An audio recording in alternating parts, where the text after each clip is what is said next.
barbaadamaa jira jechuudha. Tokkoffaan kan artist Haacaaluu irratti dhukaasuudhaan ajjeese Xilaayee Yaamii jedhama.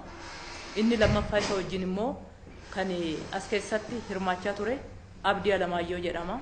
Inni sadaffaa yeroodhaaf to'annaa keenya jalan oolle Kabbada Gammachuu jedhama. Xilaayee fi Abdii to'annaa keenya jala oolchinee jirra. Kabbada Gammachuun immoo barbaadamaa jira. Kanaafuu uummanni keenya naannoo galaan jiru akkuma Xilaayee fi Abdii dabarsee nutti kenne ammas deebisee Kabbadas dabarseetoo akka nutti kennu bakka dhokatee barbaachi godhamaa jira.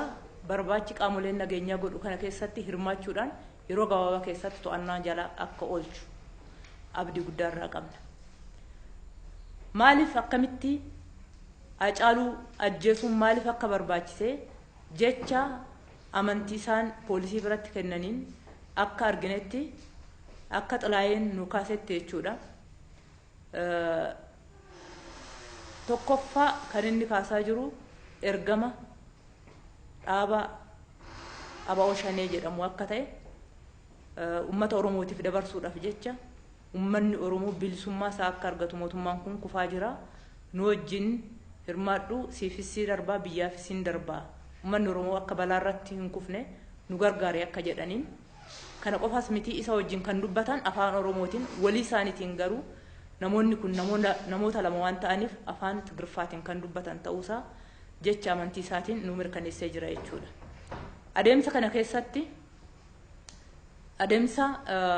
keessatti kan agarree jalqabarra qorannaa keenya namoota qabnitu eeruu kana nu kenne namoonni ajjecha Haacaaluu biratti mul'achaa turanii fi achitti dhimma kana raawwatan fuulaan eenyu akka fakkaatan maal akka fakkaatan nu ibsaniiru. Isa ka'umsa godhanneetoo gara naannoo galaan sochoonee uummanni galaan eenyummaa jara kana addaan baasetoo ragaa nuu kenne irratti hundaa'uudhaan gareen qorannaa asirratti hirmaatee bakka isaan seenetoo bakka dhokatan irraa qabuu danda'ee jira. Haala kanaan ammas Kabbadas yeroo gabaabaa keessatti akka uummanni dabarsee nuu kennu akka nu wajjin hirmaatu yaamicha koo dabarsuun barbaada. Kan jirru gaa jaarraa 21ffaa keessa. Jaarraa 21ffaa keessa odoo jiraannu karaa humnaatiin mootummaa funqalchuudhaan yookaan immoo humnaan mootummaa jigsanii mootummaa ta'uudhaaf adeemsi deemamu baay'ee qaanessaadha. Sababii kanaan waxabajjii sadaffaa galmeessine.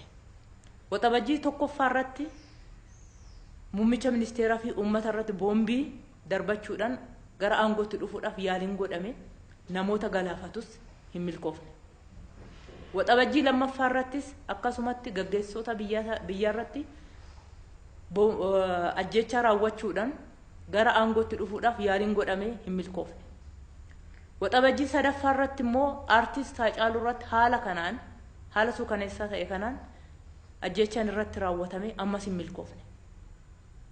Waxabajjii kan biraa hin lakkoofnu kanaan booda.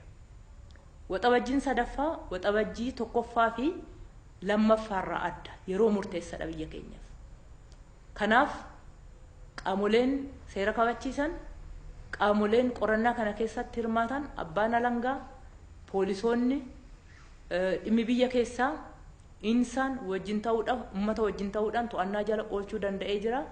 Ajjeestootaa fi warra artist Haacaaluu irratti yakka kana raawwatan qofa osoo hin taane haala suukaneessaa ta'een isa hordofeetoo Oromiyaa keessatti Finfinnee keessatti ajjecha namaa irratti warra raawwatan hunda to'annaa jala oolchuun danda'amee jira. Qorannaan kun hin dhumne itti fufee jira. Kan artist Haacaaluu wajjin wal qabatee jiru namoonni biroos dudduuba akka jiran warra amma qabanneerraa ragaa arganne waan jiruuf dubbiin waan hidda qabu ta'ee argachaa waan jiruuf qorannaan keenya itti fufa. Uummanni keenya nu wajjin dhaabbachuutu sarara jiraata. Biyya keenya badiirra hambisuudhaaf waliin jiraachuudhaaf haala qaanessaa kana keessa bahuudhaaf hojiin amma olaantummaa seeraa kabachiisuudhaaf jalqabame kun kana caalaa cimee itti fufa. Mootummaan qophii gahaa godheera. Qophii gahaa godhuu qofaa miti. Haala baay'ee jabinaa fi cimina qabuun torban tokko keessatti shakkamtoota kana bakka seenetoo baasuu danda'ee jira. Kana keessatti garuu hirmaannaan uummataa iddoo olaanaa qaba jechuudha. Kana boodas hingaa jechuu sunirra jiraata. Hingaa haala kanaan mootummaa ta'uun hin danda'amu waan ta'eef namoota qulqulluu ummata wal wajjin jiraatu wal ficcisiisu wal fixuunis hin barbaachisu. Akka harka isaanii sassaabbatan akka seera jalaayis miliquun hin dandeenye irra deebisee ibsuun barbaada.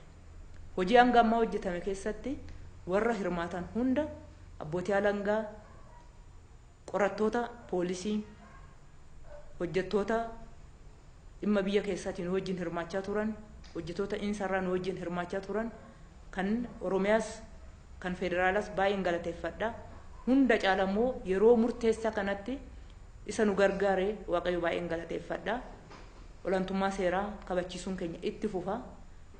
Boru iftaanis akka fincilaaf ba'an akka tarkaanfii adda addaa fudhatan waamichi godhamaa jira. Kun biyya kanatti kana booda tasa raawwatamuu hin qabu.